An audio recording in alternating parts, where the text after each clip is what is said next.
Well, here we are, JC.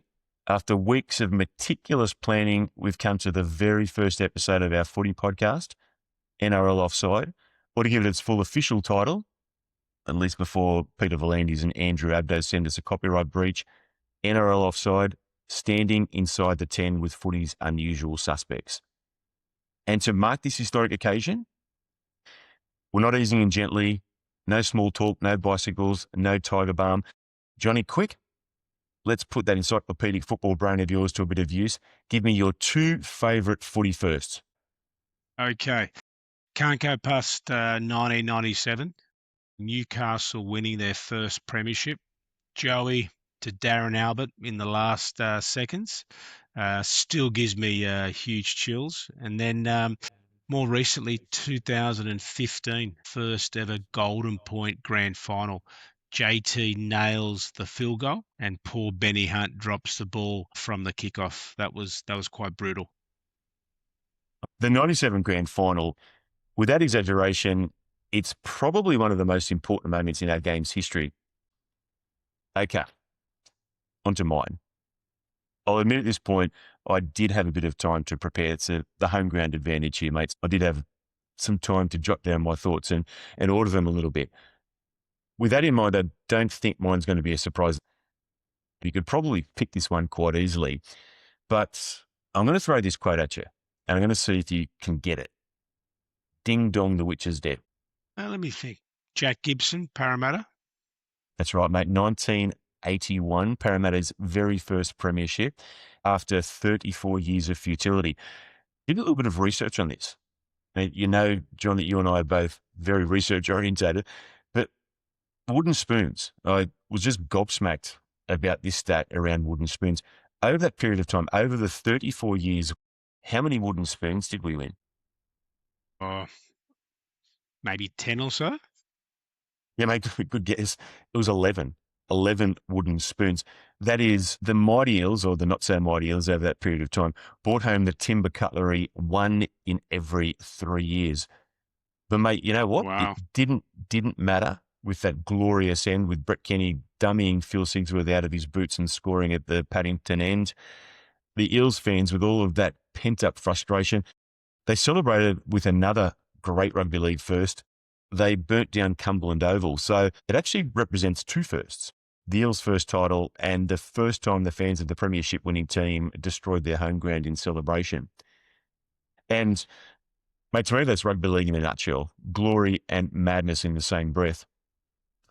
But now we've gotten through marking the historic occasion, Johnny, I think it's important that we tell the listeners why we are here. So why are we here, mate?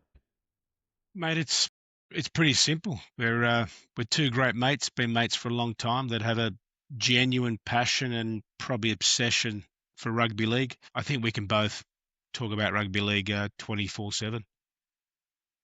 And I think you said it great when you said it was simple.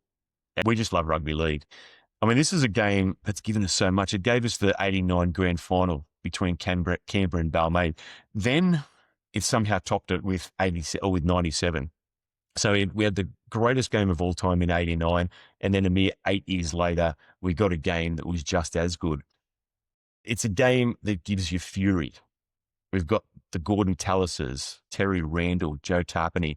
It also gives you finesse. I mean, through the history of our game, we've had so many players that could do these absolutely spectacular things. We've got Bobby Fulton, Steve Renoff, Billy Slater, recently Reece Walsh, and a player that both you and I will agree is probably the greatest of them all when it comes to being a supersonic marvel, and that was the immortal, and I say that for a particular reason, the immortal Brett Kenny. And then it gives you chaos. And we've had so much in our game which has just made you, at turns, scratch your head and have a little bit of a giggle. Surrey cap scandals, Johnny Raper's bowler hat, Laurie Daly dropping the premiership trophy off the back of the truck, the bubbler. And, mate, I know this is actually your favourite. I'm going to throw it to you again, but your favourite one is? Julian O'Neill and what's his colleague? Schloss. The shoe episode in the Dubbo Motel. Sloshy's shoe. Yeah, imagine waking up and putting your foot into that. That would have been quite an eye-opener and a bit smelly too. Slossy shoe. Mate, I don't think we'll ever top that. But all in all, No. it just shows that the game has personality, mate. Personality with a capital P. And that's the great thing about it. Our game's tribal, it's working class, it's indigenous, it's migrant, it's suburban. It mirrors the places where it's played. The great city of Sydney, Brisbane, the Bush, South Auckland, Huddersfield. It's pretty much embedded itself into the social fabric. And you and I were certainly products of that fabric. Now, when I've mentioned you and I've just realized that we've had about 10 minutes of anonymous diatribe. So it's probably time to observe the basic formalities here, Johnny. And guys, I'm going to start with the suave human on the other microphone. I think he's on that. If you're watching him, he's on that side of me. He might be on that side. Anyway, he's a man who makes the little green crocodile on the Lacoste logo look drab. He's a bloke whose outrageous Euro mullet in the 1980s made George Michael circa Club Tropicana look like Forrest Gump. And more than anything else, he's a slightly mad and completely proud Italian chook whose Neapolitan ice cream comes in red, white, and blue. He's my man, Johnny Charlia, a.k.a. JC, a.k.a. Johnny freaking Charlie, or JFC in his finest moments. Johnny, take it away. Tell us about why you love the great game of rugby league. Hey, well, Noz, well, thanks for your lead-in and your passionate, quirky NRL IQ. All right, so a little bit about me. I grew up in a very traditional Italian household. Mum and Dad both migrated from Napoli in the early 1950s and eventually settled in Maroubra and living in places like Paddington, Woolloomooloo, Stratfield and Kingsford. I was born and raised in Maroubra, a nice southeastern suburbs upbringing. But now here's the twist. My first actual sporting love wasn't rugby league, it was tennis. I grew up across the road from Snape Park, which had tennis courts, and I lived on those courts. If I wasn't at school, I was there. I absolutely loved it. I wanted to be a professional tennis player. My idol was John McEnroe. But while tennis had my heart early on, something else was slowly creeping in, rugby league. Back then, it was the New South Wales Rugby League, the Winfield Cup era, that gritty, suburban, tough as nails footy. I'd spend afternoons at Snape Park watching all the local grades, Maroubra Lions, Mascot, Maddo Tigers, La Perouse, Southeastern, real grassroots footy. And I actually went down for a trial when I was young with the Maroubra Lions, when I was probably about 6 or 7, without my mum knowing. I copped a head knock, I remember, in a drill, came home with a bloody nose, and that was the end of my playing career. I think I was probably even more scared of mum than the collision. But even though I didn't play, my love for the game never left. I love the physicality, even the old school stuff that probably wouldn't last 2 minutes today. But more than that, I love the skill of the outside backs, the speed, the flair, the finish. My first rugby league idol was the famous Kevin Hastings. Hurry. And that's, Horry. Remember the moustache? And that's where my love affair with the mighty Roosters began. As I said, I still remember Horry's moustache, him hitting the goalpost at the old Sydney Sports Ground, and watching the Roosters lose the 1980 grand final. I'll never forget the Greg Brentnell bomb, Steve Gearin leaping to score in that left-hand corner, and then the Bulldogs coach on the sideline, Teddy Glossop, celebrating on the sideline. That was quite memorable. The 80s were pretty lean for the Chooks, early 90s too, and I won't lie, during that period, I actually developed a soft spot for the Tigers of that era. The great Benny Elias, Blocker, Sirinen, Gary Jack, Junior Pearce, The Wiz, Mick Neal. What a side. And I still can't believe that team never won a comp. And then probably the other part of rugby league that I absolutely am obsessed over is State of Origin. That one there is quite sacred. I'm a fiercely loyal Blue fan, as you could imagine. I don't think I've ever missed a minute of State of Origin. I love the biff, I love the intensity, and I love the tribalism. And then in the 90s, even though I was a Roosters tragic, I found myself mesmerised by one bloke, and that was Andrew Johns. For me, he's the greatest player I've ever seen. I always think about 2005 Origin, Game 2. It's probably the best individual performance I've ever witnessed. I still get goosebumps hearing Ray Warren say, "Johns is dominating," and boy, did he dominate! He ran the show.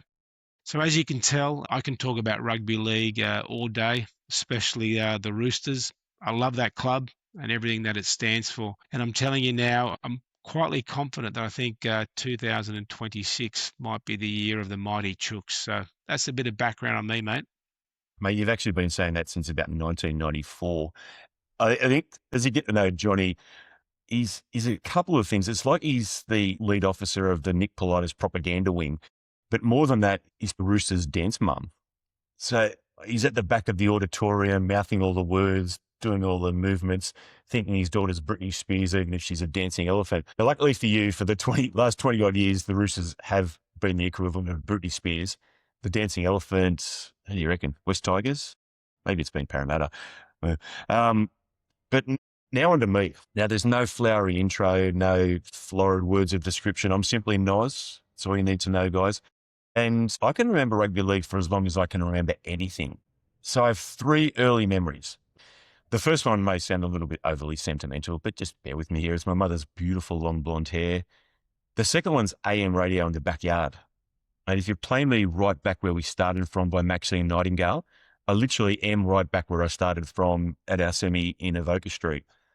And the third one, this is going to be a particular surprise to you, John. I know we do have a long history going back 45 plus years, but my third one is my red, white and blue big Artie jersey. Now that's right. I actually started as a Roosters fan. I loved big Artie Beetson. Now, at this particular point, we need a bit of an interlude. I don't actually know what my dad was doing. So I come from deep, deep Cardinal and Myrtle stock. My dad was born and bred in Eastlates. I was raised at Maroubra Beach, so just a little ways to the east of where you were at the junction. And as we read this, I'm currently sitting in Mascot. Every member of my family, bar me, are mad South fans.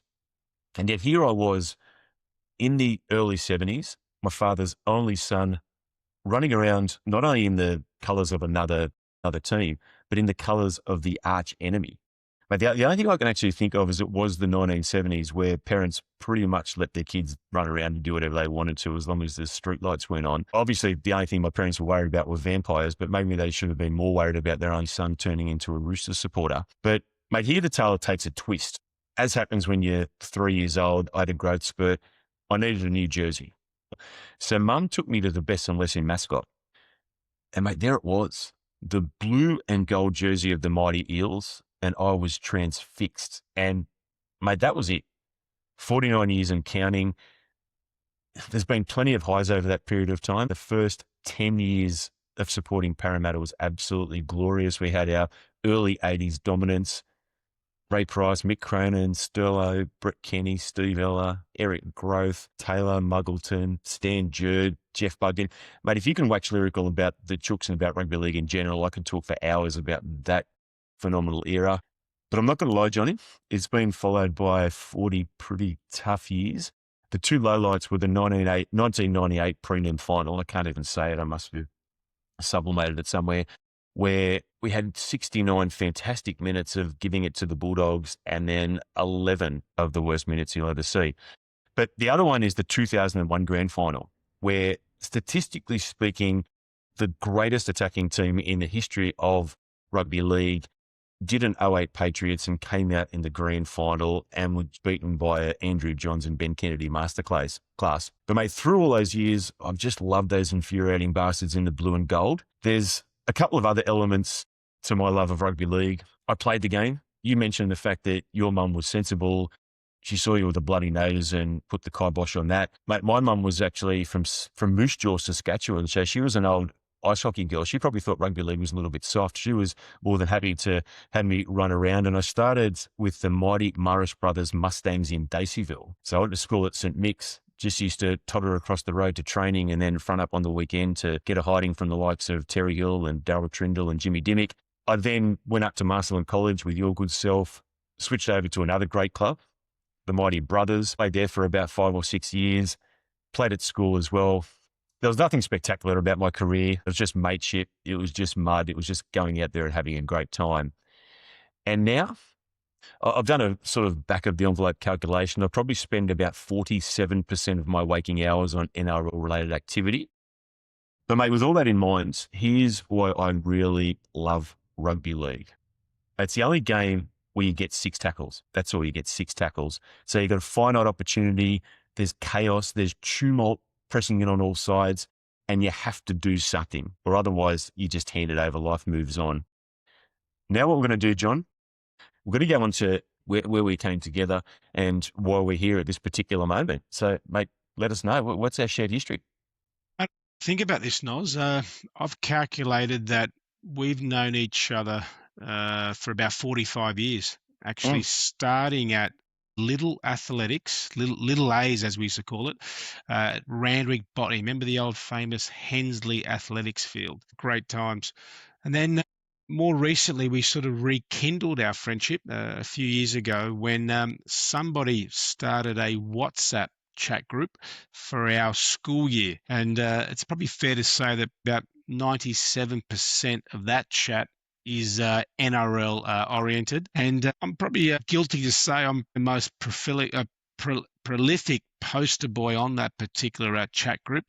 And I reckon you're a close second, Noz. And that pretty much sort of planted the seed, for what we're trying to do today. So with our introductions, we probably need to talk a little bit more about what this is all about. So what is NRL Offside? Well, first and foremost, Johnny, we're fans. No corporate box invites, no secret WhatsApp groups, no sitting next to Joey or Freddie in the commentary box, mate. We're not looking to get comped. We're not looking for any junkets. We are offside. So every week we're going to talk about the NRL, the premier competition of the greatest game on the planet, but we're not going to bring any biases beyond the biases of a fan. We are hopefully just going to call it as we see it. We've got that unique freedom. And there's a few elements to that. We're going to recap the game. So in the next couple of days, we're going to get on again. We're going to talk about Vegas round. There was some very, very intriguing matchups in the Vegas round. I'm sure, much like myself, you watched that. And there were a few things that really piqued your interest for the upcoming season. We're going to preview the round as well. So we'll be coming in talking about some of our plot lines for the season. We're also going to be talking about the big issues. One of the things about rugby league, I mentioned the fact that it is a game that has personality with a capital P. It's also a game that has no trouble at all getting into the headlines. So every week, no doubt there's going to be lots and lots of things that we're going to talk about. We've even got a title for it, The Grapple. So The Grapple is going to be our weekly discussion about all things happening in rugby league. And this one may or may not be an incentive to listen to the program. And that's our weekly tips. Are you much of a tipper, John? Yeah, I'm not too bad. I went through a period where I couldn't win the damn tipping comp that I'm a part of, but a couple of years ago I finally got the top prize. So I've been tipping not too bad the last couple of years. So fingers crossed this year I can be at the top of my little tipping group. I am absolutely hopeless. Like you mentioned the fact that you finally broke your duck a few years ago and you won the competition. Mate, I'd be happy to crack the top half of my competition. So as we talked about, guys, we call it as we see it. The great Jurgen Klopp, Liverpool manager, aptly said sport is the most important of the least important thing. So we're just going to get in there and we're just going to have a little bit of fun. So, mate, that I think is us in a nutshell. 2 mates, 1 great game, no real agenda beyond loving it and calling it as we see it. If you've enjoyed this, guys, I'd ask you to do a couple of things. Subscribe. So just click the little button at the bottom of the podcast on your streaming platform of choice. Follow it, share it, send it out to as many people as possible. If you've got rugby league loving people in your life, hopefully they'll be able to get something out of this podcast. And our first real show drops very, very shortly. So this has been the intro. This has been giving you a little bit of a taste as to what you can expect over the next 8 or 9 months. So Johnny, mate, thank you very much for today. I'm looking forward to a fantastic season. Thoroughly enjoyed it, Noz, and bring on season 2026. See you guys.